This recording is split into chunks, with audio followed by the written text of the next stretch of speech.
Your personal statement could be the best personal statement ever, talking about why you want to be a physician, but you don't have the experiences to back that up.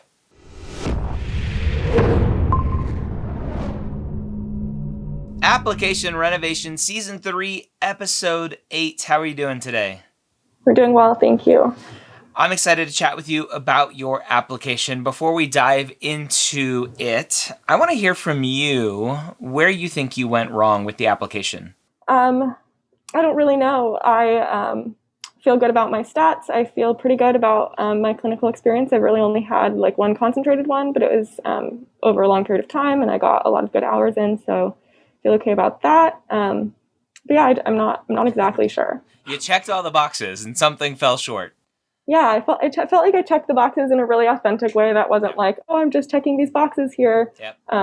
So I'm just not sure. All right. Well, I'm excited to dive in. I think your application will be good for a lot of students.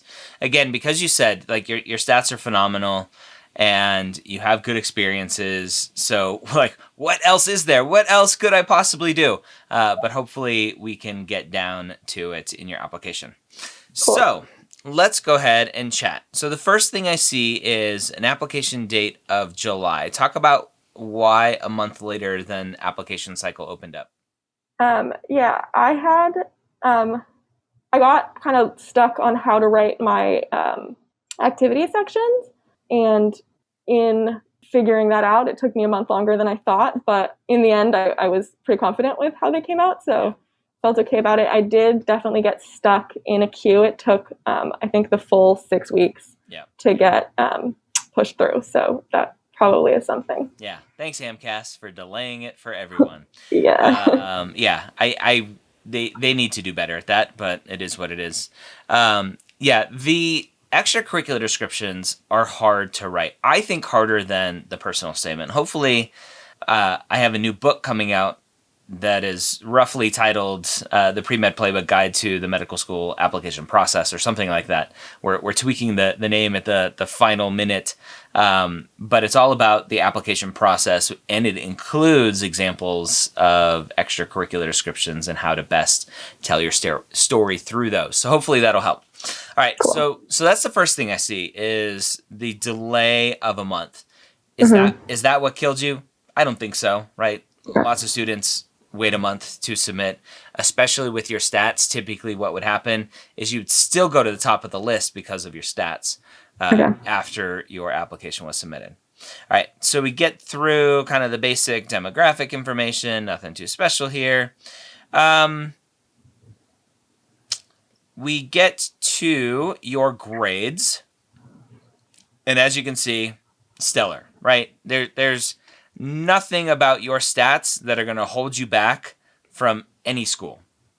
Every medical school will look at your application with your stats. Yeah. Right?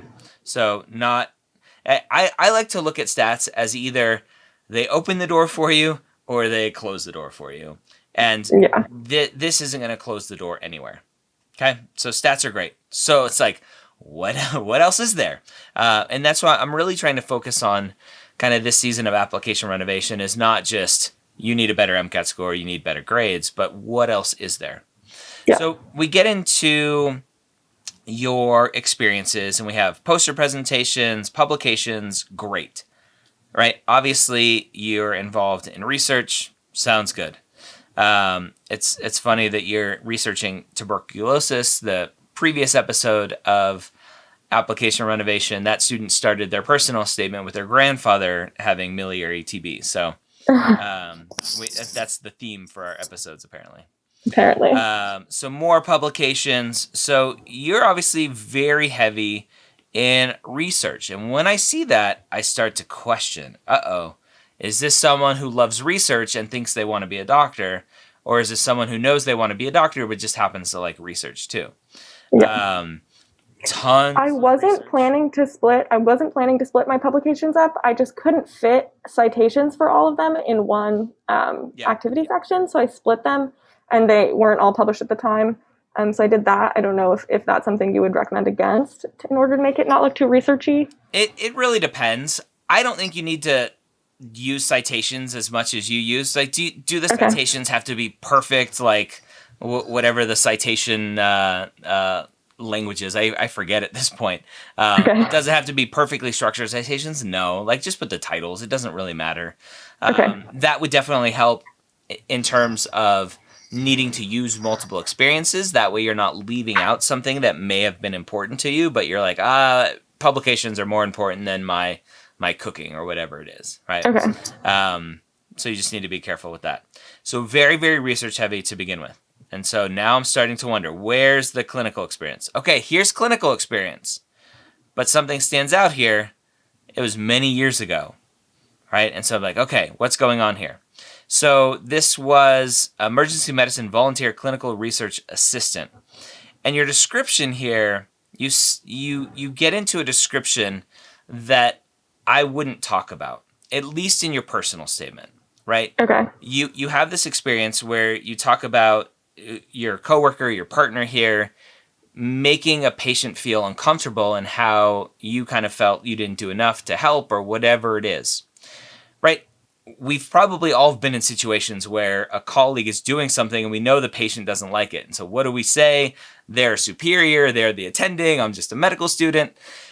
For you to focus on that in your application tells me something about you, right? And I think what we're going to find as we continue to go through these experiences is that what you focus on is telling something about you.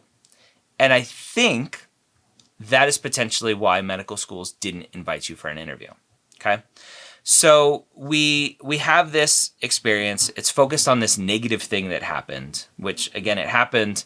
I'm not diminishing that fact, but focus on something good that shows your impact in something, right? And then you have this most meaningful experience remark, right? You marked it as most meaningful, which is great.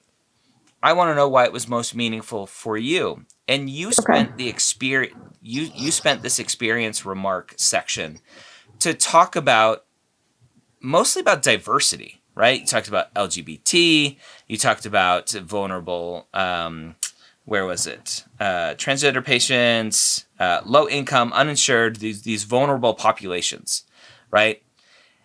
And I think you did that because you're setting me up for something else later, which I didn't really, I was like, why is she focused on this? And then I think it was in your personal statement where you talked about something. I'm like, oh, okay, that's why she was focusing on this in your most meaningful section, because you're trying to paint this picture of, look at me, I care about the homeless, I care about the LGBT population, I care about all of these underserved populations, right? You're more focused on setting up this narrative of who you are instead of telling me why this experience was most meaningful to you, right? So this whole section here was nothing about the experience. It was just about the population and what that meant to you.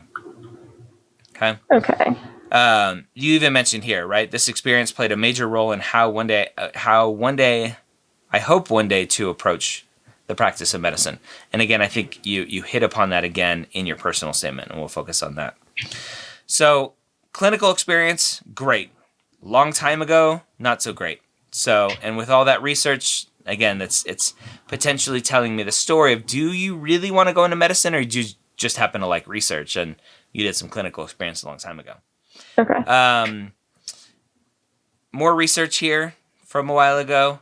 Again, right at the start of the summer, I was tasked with reproducing proof of concept data, blah, blah, blah. Looking back, I think the dysfunctional nature of that summer was ultimately more valuable to me than the summer following established protocols that I had imagined would have been. 2 sections in a row here where you have this kind of negative experience and this negative statement. So right off the bat, I'm concerned that you are a negative person. You maybe, hopefully aren't, but for some reason you focused on negative things in your descriptions. And that makes me scratch my head. Why, if you spent an extra month working on your descriptions, did you focus on negative things? Right? And just, right, human beings in general, I don't want to hang around negative people. And hopefully that's not you, but that's what it looks like in your application. Okay? At least from these 2 descriptions. So I'm like, okay, hopefully we're done with the negativity. Let's move on. Let's move forward. And we have some student member of college petitions committee. Nothing special there. And then we get to teaching, tutoring, teaching assistant experience from many years ago as well. And again, some negativity here. I would hear and occasionally feel that some of the professors were difficult to learn from because the information was second nature to them, right? Why focus on the negative? I don't know. I don't know if you were trying to say they're bad teachers, but I'm awesome. That's probably maybe what you were trying to like set up that scenario with, but it just doesn't work, right? You don't need to bring negativity in to show that you can impact people as a teacher, tutor, TA, whatever. Okay. Next experience here, prospective student outreach caller. I like to describe this experience as the most awkward and fun job on campus.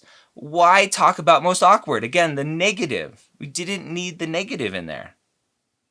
Okay. Okay. Do you see where I'm going with this? I do see where you're going. I think like I don't view any of these things as negative because all of like I'm gonna make a research reference here. Negative data isn't like useless to you, you know? Yep. Things that aren't what you dreamed they'd be aren't a waste of time. That's like where I was like the lessons I learned weren't necessarily because things were stellar.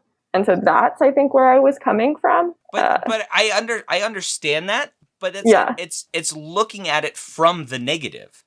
Right. Right?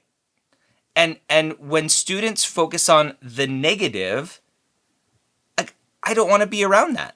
No, yeah, I totally hear you. I wouldn't prior to this conversation had viewed looking at it from the negative in that I'm like ending with these were the positive experiences because whether or not like the root of the lessons were negative. Yeah.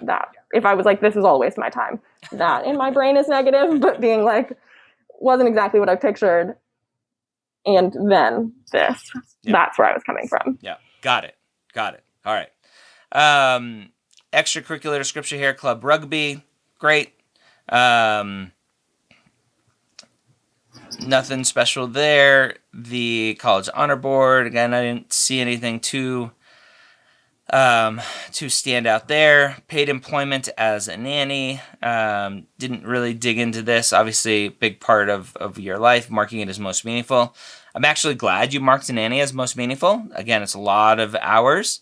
It's not medical clinical. A lot of students focus most meaningful only on medical clinical stuff, so I'm glad that you mark something else as most meaningful. The description, as you talked about here, right, played a consistent fundamental or foundational role in your life for so long. Many life lessons, responsibility, dependability, right? You're selling yourself a little bit of like, oh, I'm dependable. I have I'm responsible because of this experience, right? And doctors need to be dependable and responsible, right? So a little bit of the sales pitch in the description here. The intimacy of it all, great. As an influence, I want to represent a perspective that is true to who I am, right? I'm like, you're setting up something, and I don't know what yet.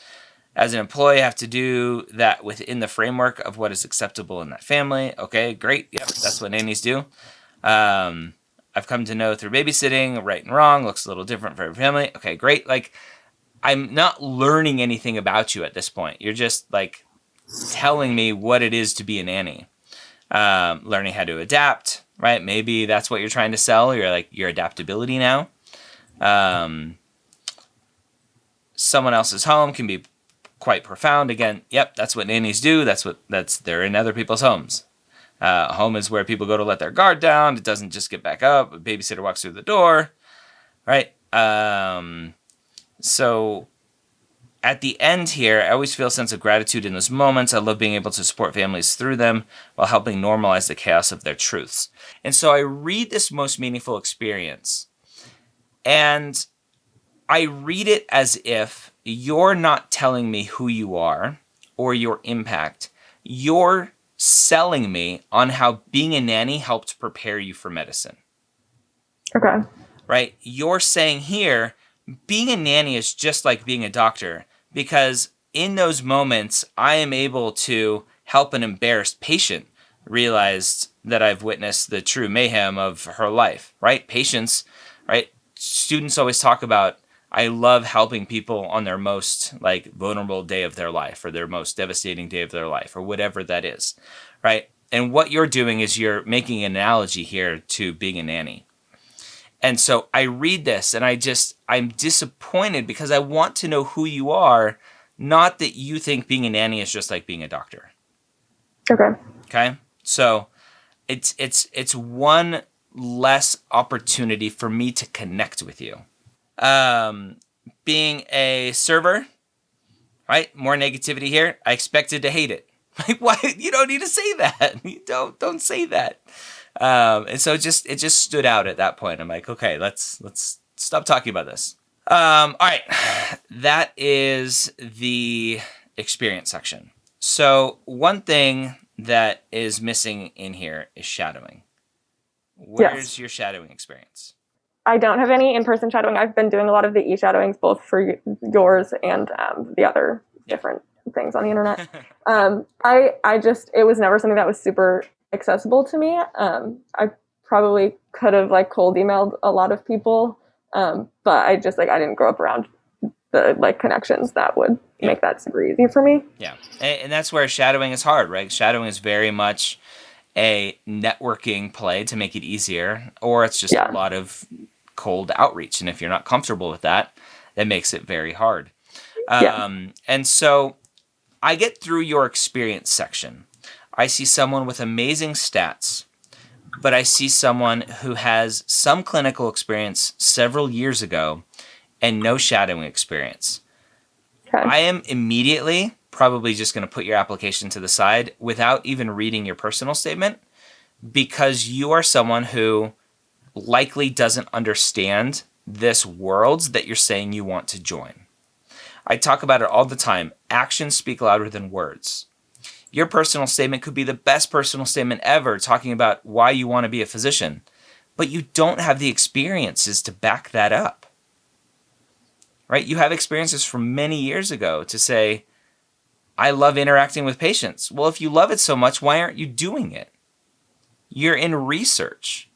And maybe you're just a creature of comfort, and that was just easy for you, and you were there, and you liked it enough to stay. And that's super common, right? An object in motion will stay in motion until acted upon, right? Talk about some physics here.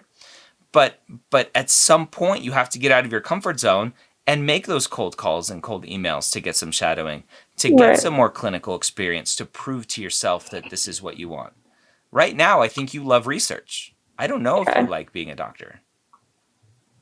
Right? So I would have put your application to the side at this point. So let's go ahead and dive into your personal statement and keep going. Any questions so far about what we've talked about? No. Okay.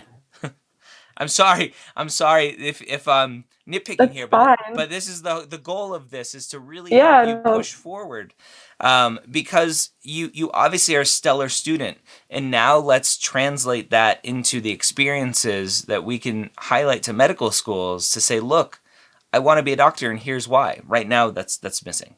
Okay. Yeah. All right. So then we get into your personal statement. And your personal statement, I would say, is exactly what I would have expected.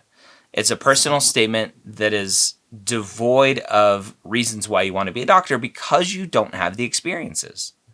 Right? It's the most common thing I see, especially with students with stellar stats who potentially are leaning on those stats to go, oh, stats are the only thing that matter, right? And so I can just do whatever else I want.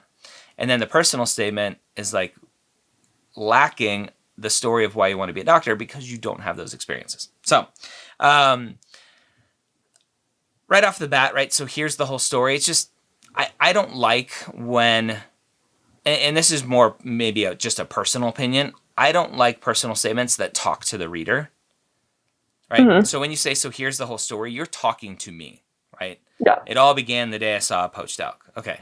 Right. And so we get into that. Again, that's just a personal thing. But we get into it. The glint of something red had enticed my mom to park the car on the side of the road.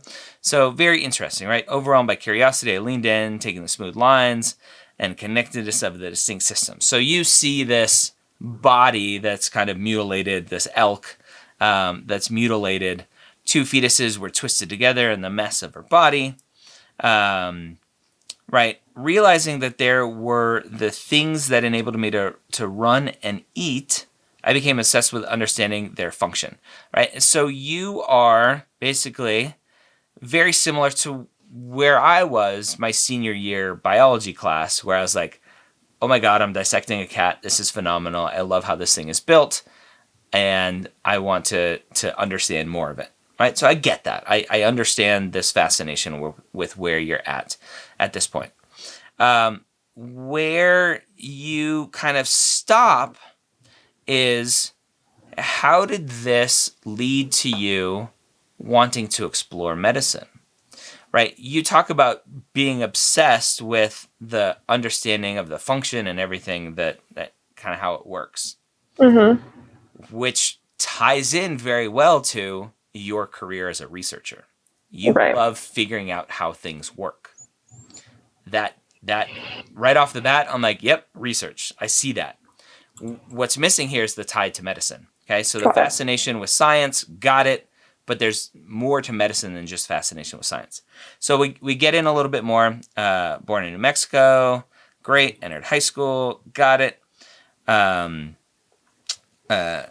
kind of, and I wouldn't necessarily say this is negative, but it's focusing on a negative aspect of your upbringing. And I understand a lot why students do this, is to paint this picture of kind of the obstacles that you've had to overcome. And so this one, I'm okay with it, because at this point I'm like, I understand why it's there, most likely. So I'm going to keep reading without really thinking too much of it. You talked about just being around a culture of not caring about school, your passion for learning, a light, right? Keeping it lit. Again, I like science. I like learning. Very common cliche things to focus on in a personal statement that I just don't think work. Focusing on keeping your head down, sidestep fights, right? So again, just continuing this focus on painting this picture of how you had to fight through the environment that you're in. And I want to know why you want to be a doctor. Okay?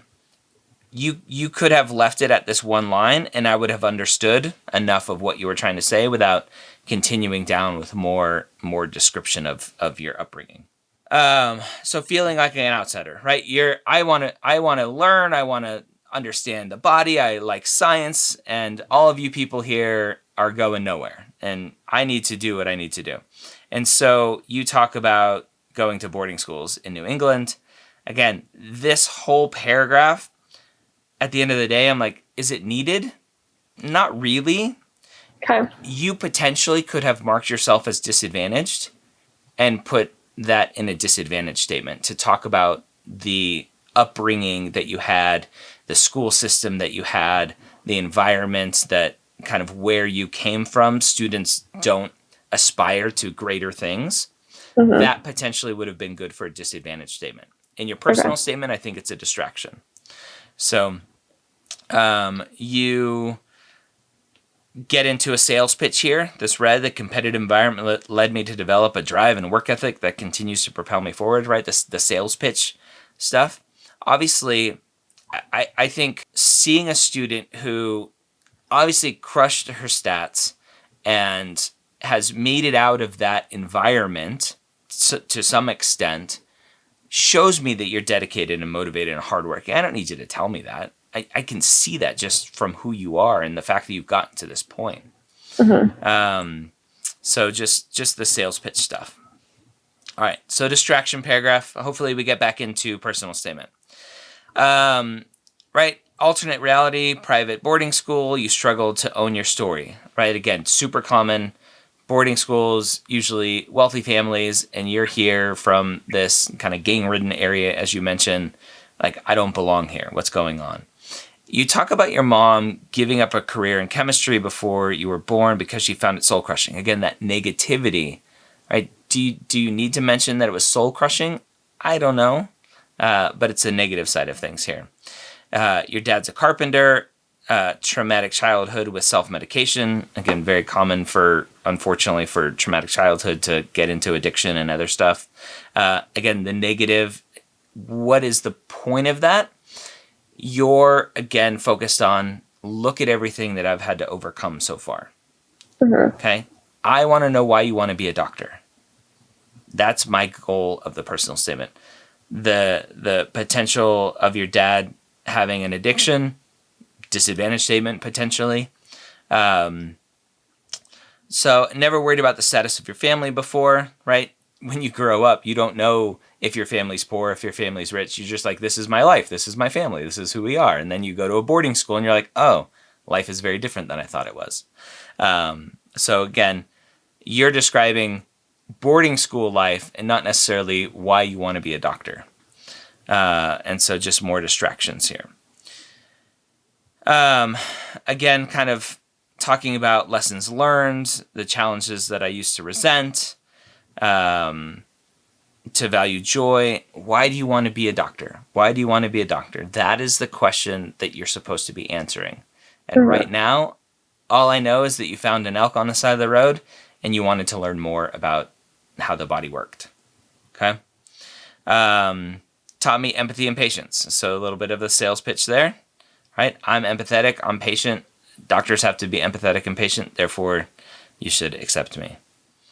At the high school, gave me an appreciation for elite private education that many of my peers in high school and college lacked.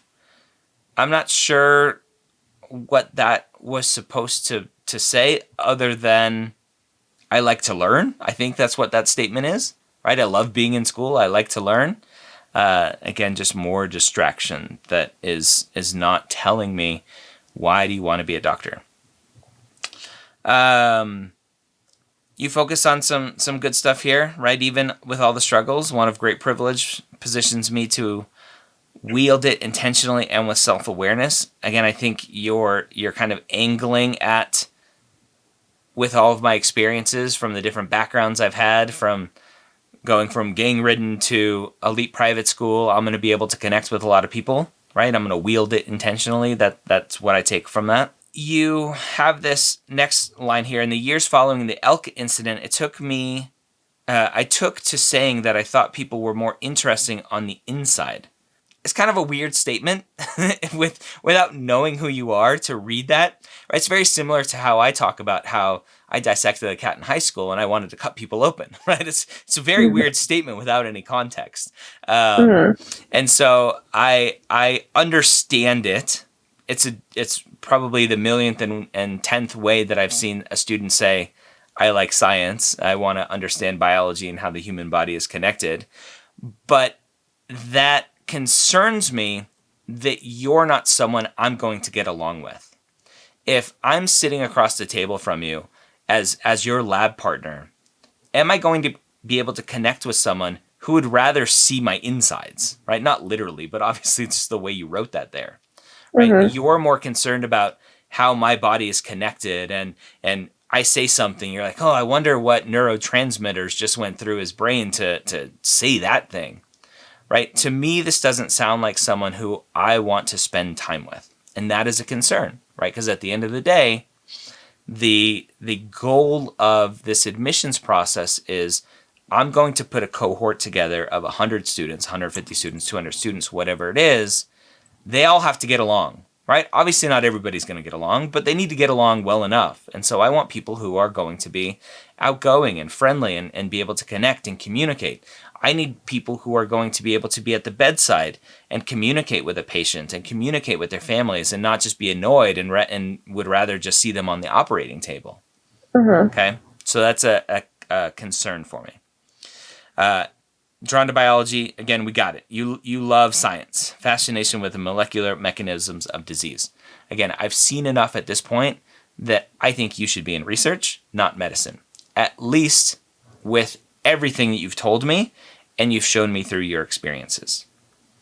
Now, you may go, Dr. Gray, I want to be a doctor. Show me, right? Do that. And here's where I mentioned earlier, right? That one experience, the most meaningful, where you talked about the LGBT population, you talked about the homeless population, the underserved population, the vulnerable population. And here's where the sales pitch came out finally, this conclusion. I'm particularly interested in working with vulnerable minority populations whose care has historically been hindered by a societal interest in maintaining homogeneity and by racial and economic stereotypes, right? So that was that whole setup earlier where you were talking about in that most meaningful description, that was the population that you worked with. Okay, so instead of focusing on why that experience was most meaningful for you, it focused on this one specific patient population or patient populations in general. And then in your personal statement, you're like, see, I told you, these are the people who I want to work with. So again, it doesn't, you don't have any other experiences to support this other than that one most meaningful essay from an experience several years ago. If this is truly who you want to affect, why aren't you doing that today? And that's the question that an admissions committee member is going to ask themselves and why they're not going to invite you for an interview. Because you're saying these things, but you're not doing these things. Does that make sense? Okay. And so someone like yourself who has amazing stats, the experiences are easier to fix because you just need to go out and do them. And again, a lot of times, the first question is really ask yourself, do I want to do them? And maybe the answer is no. Maybe you've been telling yourself you wanted to be a physician, but maybe you really are interested in research and that's the path you want to go down. Or you really want to be a physician, you just have found yourself stuck in the research side and haven't taken the time to get out of your comfort zone to go get these experiences that you need.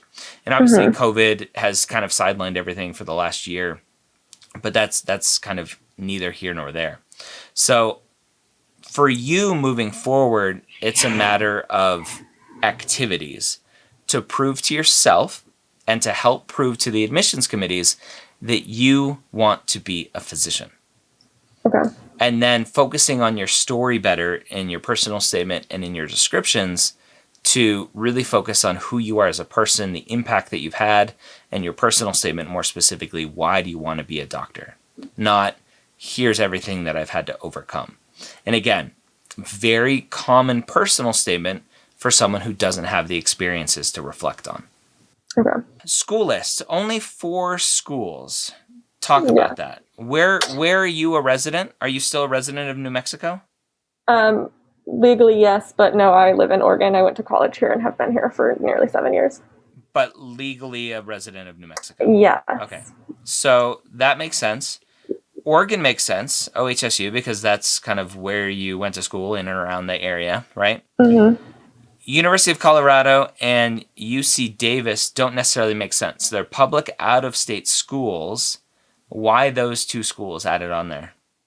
I applied this cycle only applying to places where I have family connections, just because I am not in a place where I want to uproot my entire life, and I have a partner who I have to uproot with me. Okay. So that is this other kind of question, right? Is how dedicated are you to this if you're not willing to uproot your life? And so that's just another question. And I get it, right? When you have a partner, there's lots of questions, lots of concerns that come into play. The follow-up question is, not getting into school this year, next application cycle, are you willing to go broader? Yes. Okay. Yeah, I think that's something that your interpretation of this is like not willing or like don't want it enough. I think that that's something that I am insecure about because I do very much want this, and I have spent a lot of time trying to convince myself to not want this and to want other things. Why? Talk about why that is. Because I'm well aware that this is a very hard process and that it's a long time and that it's a lifelong commitment that will make me sacrifice a lot of other things and a lot of family things. And I'd rather go on whatever the easiest path to happiness is for me. but I'm very convinced it's this one. Yeah. But I want to do it really intentionally, where I am not subjecting myself to burnout, where I'm going to make these sacrifices, but it's not going to destroy me as it does with like, the high numbers of suicide and like, I don't want to be a burnout statistic. So I want to do this in a way that it's a part of my life, not my whole life. Yep. And I think that there is, well, that's like controversial in medicine. I think that there's kind of a turning point in culture, with a lot of more. Yeah, I would challenge you. I'll challenge you a little bit. I think there are seasons of life. Sure. And I think you have to be okay with the next 7 years of my life, or more depending on your residency, are going to be 1,000% committed to getting my medical education and getting into residency. Yeah.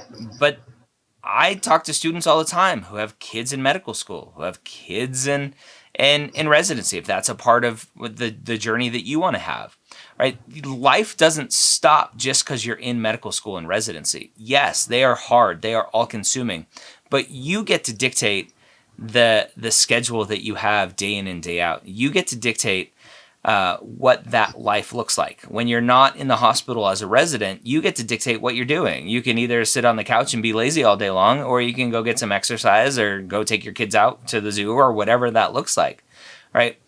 And then once you're an attending, life is whatever you want it to be, right? No matter how much money you want to make, no matter how many days a week you want to work, like that is completely up to you. And so yes, there are going to be sacrifices. But again, I think there's this negative side of you that is coming through your application and coming through in just that discussion of like suicide rates and burnout. Like those are there. But guess what? Burnout is common in every career field. If you just Google just normal burnout rates in careers in general, they're about as equal to medicine. And yes, we have higher suicide rates. Why is that? I don't know. There are lots of physicians who like to talk about that stuff. I don't like to focus on it for one reason or another. But if this is what you want, which it seems like you do, right? You're trying to convince yourself, that very common kind of story of if you can see yourself doing anything else, go do that thing.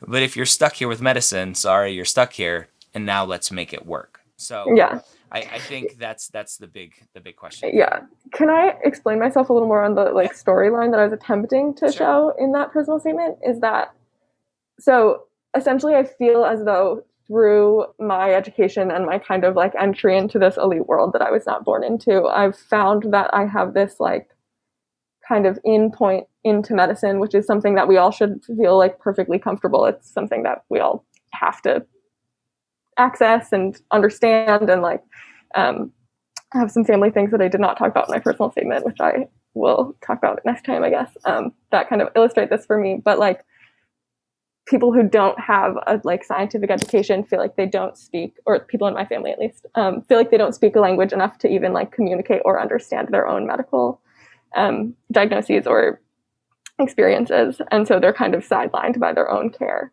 And it's something that I feel like I have a key to, and that I want to help be able to translate and to make accessible and make feel accessible. And like I'm actually only interested in primary care now, not at all surgery, although that was my entry point. So I was kind of trying to walk my way through. My seed very much was the like, oh, I just want to be a surgeon so I can look at this every day. And now I'm very much like, not at all. That's not at all the point. That's not what I care about at all. Yeah. And so this is like to that process through. Yeah. That didn't come through in your personal statement. Okay. Yeah. Okay, good. Sometimes it helps just to talk through that. So tell your story, right? You have to tell your story. I think you focused a lot on the underdog story of where you came from, and not enough on why do you want to be a doctor and what that journey has looked like for you. Okay. Questions? No, I don't know. So let me ask you this. What are you going to do today to help you get some more experiences? So I am involved in COVID vaccine clinics because I do work at a university. that has those. So I'm doing that. We're not, or my university at least doesn't allow shadowing right now. And I had been really intending just before the pandemic started to start volunteering at an LGBT youth center, but that also is not something I can do now. So I'm a little trapped feeling. Yeah, it's hard right now. Have you been vaccinated yet? Yes, I'm fully vaccinated. So I would potentially reach out to some of the private practices in your area and say, I'm a pre-med student. I've been at the vaccine lines doing vaccines for COVID. I'm fully vaccinated. I'm pre-med. I want to shadow, right? Having that vaccination card is a lot of times going to be the golden ticket to start to get into these places. Okay. There's a new study that just came out. It's not published yet, but it's been reported on, that shows the vaccine, one of them, I think it was Moderna, is 89.5% effective at stopping all infections, right? The initial data that we saw, it's 94%, 95%, whatever. That was for symptomatic infections, and we still had this question, can you still get COVID, not be symptomatic, and pass it to someone else? But the early data shows that it looks like the vaccines are going to stop COVID in its tracks, assuming we get enough people vaccinated. And so that should hopefully be good enough, hopefully, for somebody out there to say, yes, like, you've been vaccinated. Great. I'd love for you to come shadow me. Okay. That's going to take work on your part to go and find these private practices, find maybe a community hospital that is allowing someone to shadow or volunteer in the emergency department. You just got to do the legwork to find those places. Yeah, one of the reasons I didn't previously put a ton of effort into shadowing is because I felt like it was, like, I have technically shadowed one person for 4 hours once that I just didn't bother to put on my application because I felt it was such an insignificant thing. But there's that negative thing again. Well, it just felt like it was too small to be like, oh, look, 4 hours, wow. Yeah. But I didn't love the experience because it was really passive, because I just felt like I was just standing in a corner doing nothing. Yeah. And like my volunteering experience had been much more like I'm involved. 1,000% get that. But it's one of those things that just to understand the medical world, it's important. And so going in with the mindset of, I'm here to just observe and see what the doctor deals with, versus I wish I could be doing something, right? It's a completely different perspective. One, you're pissed off because you're not doing something. The other, you are doing something. You're observing and trying to learn what this world is that you say you want to be a part of. So go get some more shadowing, get some clinical experiences, get yourself around patients more, and then tell that story better moving forward. Okay. All right. Hopefully this was helpful. You've put in the hard work, and now there's just some small tweaks that are going to take a little bit of time, but are there for you moving forward. Okay. Cool. Thank you so much. You are welcome. Have a good day.